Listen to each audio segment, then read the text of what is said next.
అనంత కరుణామయుడు, అపార కృపాశీలుడు అయిన అల్లాహ్ పేరుతో ప్రారంభిస్తున్నాను. ఖాఫ్.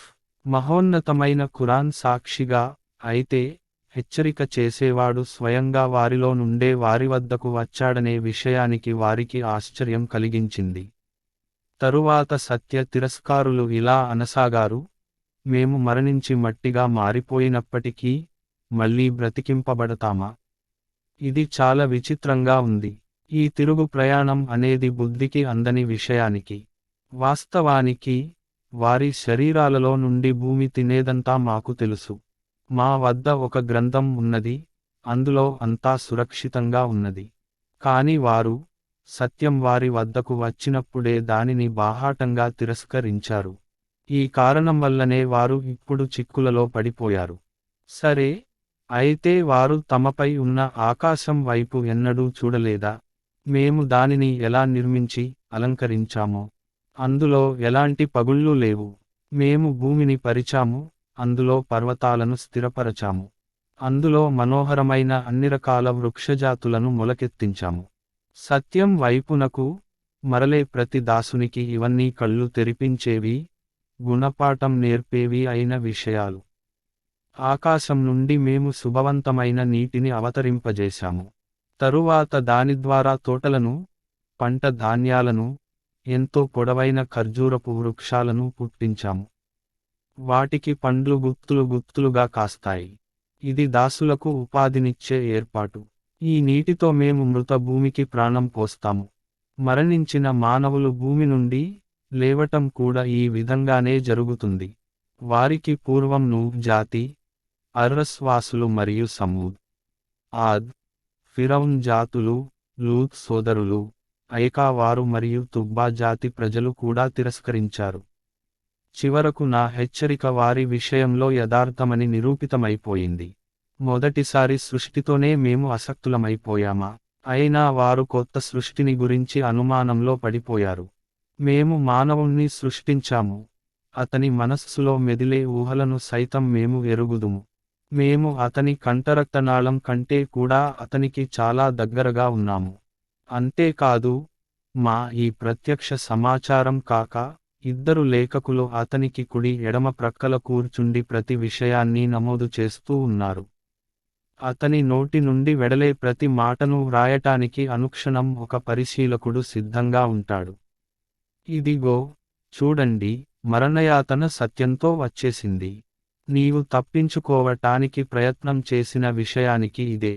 తరువాత శంఖం ఊదబడిరది. ఈ దినాన్ని గురించే నిన్ను భయపెట్టటం జరుగుతూ ఉండేది. ప్రతి వ్యక్తి తన వెంట ఒక తోలేవాడు, ఒక సాక్ష్యం చెప్పేవాడు ఉన్న స్థితిలో వస్తాడు. ఈ విషయానికి గురించి నీవు అశ్రద్ధలో పడి ఉన్నావు. మేము నీ ముందు పడి ఉన్న తెరను తొలగించాము. ఈనాడు నీ దృష్టి చాలా సునిశితంగా ఉన్నది.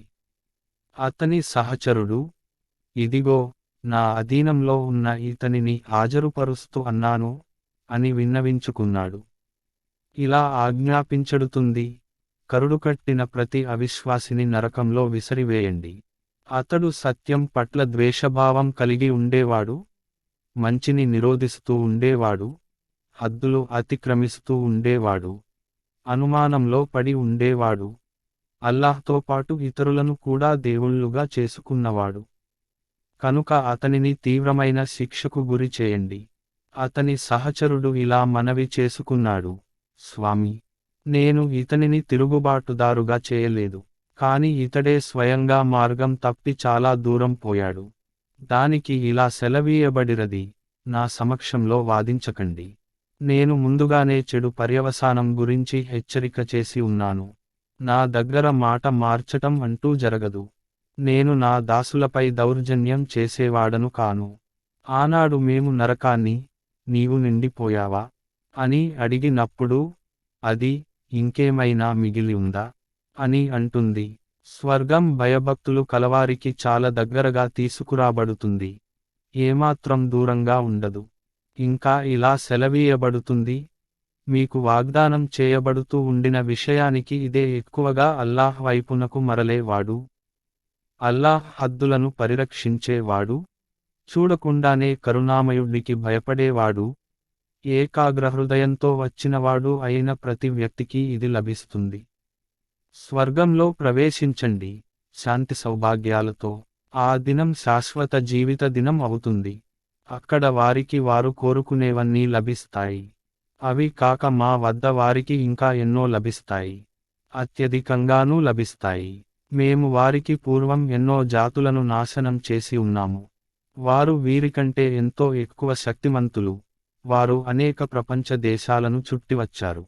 అయితే వారు ఎక్కడైనా ఏదైనా ఆశ్రయం పొందగలిగారా? హృదయం ఉండి విషయాన్ని శ్రద్ధగా ఆలకించే ప్రతి వ్యక్తికి ఈ చరిత్రలో గుణపాఠం ఉన్నది. మేము భూమిని, ఆకాశాలను, వాటి మధ్య ఉన్న సమస్త వస్తువులను 6 దినాలలో సృష్టించాము. కాని మాకు ఎలాంటి అలసట కలుగలేదు. కనుక ప్రవక్త, వారు కల్పిస్తున్న విషయాల పట్ల సహనం వహించు. నీ ప్రభువు స్తోత్రంతో పాటు ఆయన పవిత్ర నామాన్ని జపిస్తూ ఉండు. సూర్యోదయానికి ముందు, సూర్యాస్తమయానికి ముందు, రాత్రి సమయంలో కూడా ఆయన పవిత్ర నామాన్ని జపించు.